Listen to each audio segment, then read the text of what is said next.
So we have the PCB adapter and the STM32F411 come in this way with the header, which will go onto a HS402 PCB V2.0.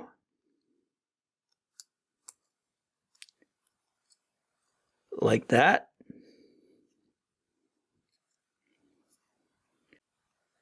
I've added a little height to the header of the ESP32. It goes on here.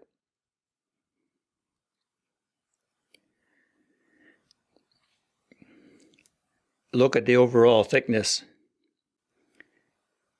compared to the original implementation.